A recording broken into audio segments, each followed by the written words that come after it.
बिस्मिल्लाहिर्रहमानिर्रहीम। पाक reason education system Nankana साहब, मोहम्मद आसम वहीद, योर ट्यूटर्स आपसे मुखातब हैं। जी स्टूडेंट, आज हमारा लेक्चर नंबर 22 है, जिसमें हम डिस्कस करेंगे puts functions, clear screen function और size of. Different put function जो होता है स्ट्रिंग वैल्यूज़ की आउटपुट को स्क्रीन के ऊपर डिस्प्ले करने के लिए इस्तेमाल होता है। उसके बारे में सबसे पहले हम डिस्कस करते हैं। पुट फंक्शन क्या काम करता है? Put function is use to display string on the screen. Different जो पुट फंक्शन होता है ये स्ट्रिंग को स्क्रीन के ऊपर डिस्प्ले करने के लिए इस्तेमाल होता है। पुट फंक्शन के अलावा हम लोग प्रिंट एफ फंक्शन भी यूज़ कर सकते हैं। प्रिंट एफ फंक्शन भी किसी भी आउटपुट को स्क्रीन के ऊपर डिस्प्ले करने के लिए इस्तेमाल होता है। लेकिन अगर आप लोगों ने स्ट्रिंग को स्क्रीन के ऊपर डिस्प्ले करवाना है तो हम लोग मोस्टली क्या काम करते हैं, पुट्स फंक्शन को यूज़ करते हैं ताकि हमारी स्क्रीन के ऊपर जो है स्ट्रिंग को डिस्प्ले किया जा सके। तो यहाँ पे बात हो रही put function use to display string on the screen. It can display string constant and string variable. Different ये दोनों को डिस्प्ले करने के लिए इस्तेमाल होता है। स्ट्रिंग कांस्टेंट को भी आप स्क्रीन के ऊपर डिस्प्ले करवा सकते हैं और स्ट्रिंग वेरिएबल को भी स्क्रीन के ऊपर डिस्प्ले करवा सकते हैं। तो उसी के बारे में हमारा जो पुट फंक्शन का जो सिंटैक्स है स्क्रीन डिफरेंट्स पुट फंक्शन का जो सिंटैक्स होगा वो पुट्स पैरामीटर्स होंगे। अब पैरामीटर्स क्या होते हैं डियर स्टूडेंट? पैरामीटर इंडिकेट करते हैं string variable in which the string is stored. यानी पैरामीटर क्या काम करते हैं, ये इंडिकेट करते हैं स्ट्रिंग वेरिएबल को जिसमें स्ट्रिंग को स्टोर करना होता है। जो भी आप स्ट्रिंग आपने स्क्रीन के ऊपर स्टोर डिस्प्ले करवाते हैं उसको वेरिएबल का यूज़ किया जाता है। उसके अंदर स्ट्रिंग को स्टोर करने के लिए हम पैरामीटर के तौर पर इस्तेमाल करते हैं। In case of string constant it is written in double quotes. अगर स्ट्रिंग कांस्टेंट है जिसको आप डिस्प्ले करवाना चाहते हैं उसको आप डबल कोड में लिखा जाएगा। अगर इन केस ऑफ स्ट्रिंग वेरिएबल है तो आप विदाउट कोड यूज़ कर सकते हैं, विदाउट डबल कोटेशन को यूज़ कर सकते हैं।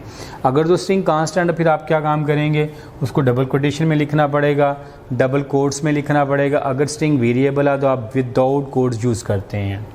The following example, for example the following example display the contents on the string variable str on the screen. Puts str। Student यहाँ पे str क्या चीज़ है, ये पैरामीटर के तौर पर लिया गए। ये पैरामीटर किसके लिए यूज़ हो रहे हैं, स्ट्रिंग वेरिएबल के तौर पर इस्तेमाल हो रहे हैं। The following example display string constant on the screen. Puts programming makes a life interesting. यहाँ पे हमारे पास ये क्या होगा, स्ट्रिंग जो हमारे पास वेरिएबल्स है ये स्ट्रिंग कांस्टेंट के तौर पर भी हम यूज़ कर सकते हैं। जो क्या काम कर रही है, स्ट्रिंग को स्क्रीन के ऊपर डिस्प्ले करवाने के लिए इस्तेमाल होती है। और उसके बाद नेक्स्ट हमारा आर्टिकल है क्लियर स्क्रीन के बारे में। स्टूडेंट जो क्लियर स्क्रीन का जो फंक्शन होता है ये स्क्रीन को साफ़ करने के लिए इस्तेमाल होता है। जब आप प्रोग्राम चलाते हैं सम टाइम क्या होता है, आपकी जो स्क्रीन होती है उसके ऊपर कुछ लिखा होता है। जो स्क्रीन के ऊपर आप लिखा होता है, आप कहते हैं जब हमारा प्रोग्राम चले तो स्क्रीन के ऊपर जितना भी कुछ लिखा हुआ है आप कहते हैं कि साफ़ हो जाए, हमारी आउटपुट जो है लेफ़्ट टॉप कॉर्नर पे आनी चाहिए। जो प्रोग्राम एग्जीक्यूट कर रहे हैं सिर्फ उसी की आउटपुट आनी चाहिए, जो पहले से कुछ लिखा हुआ स्क्रीन के ऊपर वो साफ़ हो जाए। तो हम लोग क्या काम करते हैं, प्रोग्राम के अंदर फिर CLR SCR का फंक्शन यूज़ करते हैं। इस फंक्शन का मकसद क्या होता है, जब आप प्रोग्राम चलाते हैं तो स्क्रीन के ऊपर जो कंटेंट्स पहले से ऑलरेडी लिखे होते हैं, पहले से किसी और प्रोग्राम की आउटपुट होती है, वो स्क्रीन से साफ़ हो जाती हैं।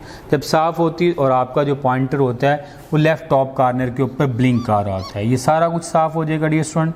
जब आप क्लियर स्क्रीन के फंक्शन को लगाएंगे तो पहले से कुछ भी लिखा होगा वो सारा साफ़ हो जाएगा और आपका पॉइंटर जो होगा वो लेफ़्ट टॉप कॉर्नर के ऊपर ब्लिंक कर रहा होगा।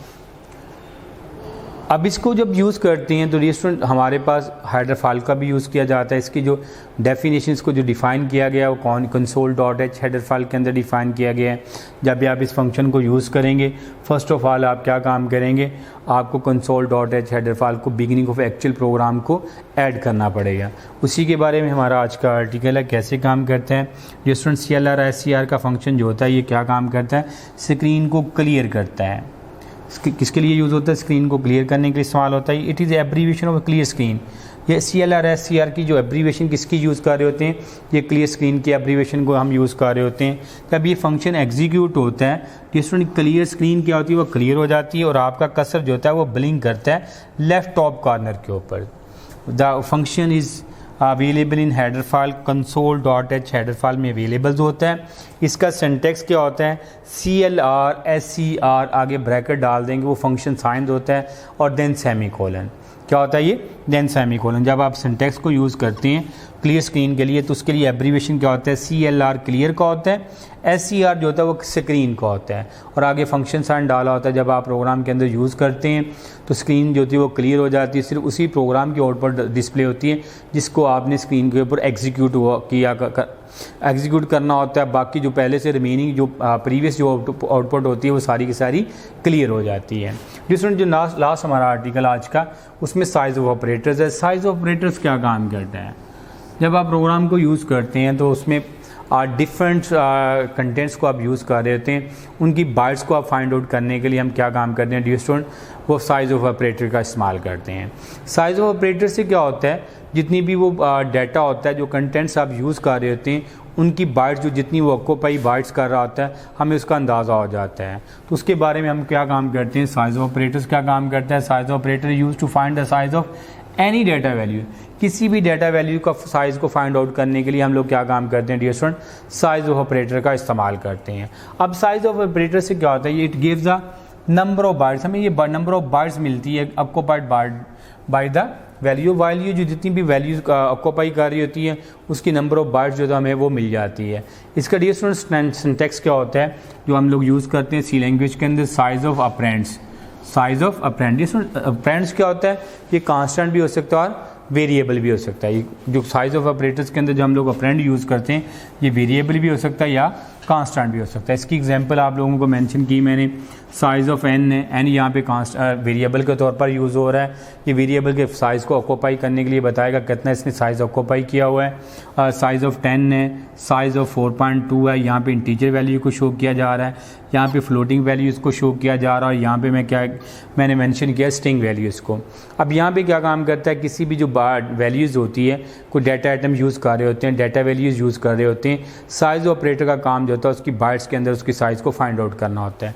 अगर एग्जांपल को देखते हैं, यहाँ पे किसको साइज़ को फाइंड आउट कर रहा है, यहाँ पे वेरिएबल के साइज़ को फाइंड आउट कर रहा है, यहाँ पे कांस्टेंट है, यहाँ पे हमारे पास जो हमारे कांस्टेंट इंटीजर वैल्यूज़ है हमारे पास, यहाँ पे कौन सी है हमारे पास रियल वैल्यू जिसे फ्लोटिंग पॉइंट वैल्यू भी कहा जाता है। और लास्ट की एग्जांपल के अंदर साइज ऑफ पाकिस्तान मैंने डबल कोटेशन में लिखा हुआ है, और जब भी स्ट्रिंग को यूज़ किया जाता है तो उसको क्या काम करते हैं, डबल कोट्स में लिखा जाता है, और स्ट्रिंग के अंदर वो उसकी बाइट्स को फाइंड आउट करके बता देगा कितनी बाइट्स जो है ये कैरेक्टर जो होता है जो कंटेंट्स जो आप यूज़ कर रहे हैं उसके लिए इस्तेमाल कर रहा होता है। ये आज का हमारा आर्टिकल था जिसमें हमने आज डिस्कस किया पुट्स फंक्शन जो बतौर आउटपुट स्टेटमेंट यूज़ होती है, उसके बाद क्लियर स्क्रीन का फंक्शन, CLR SCR का फंक्शन यूज़ किया हमने आज, और साइज ऑफ ऑपरेटर का फंक्शन यूज़ किया। ये तीनों आपने आज डिस्कस किए। नेक्स्ट आर्टिकल में हम डिस्कस करेंगे आज जो स्कैनर फंक्शन क्या होता है, उसके फीचर्स कौन से होते हैं और किस पर्पज़ के लिए यूज़ होता है, वो बतौर इनपुट यूज़ होता है। अल्लाह हाफिज़, टेक केयर डियर फ्रेंड्स।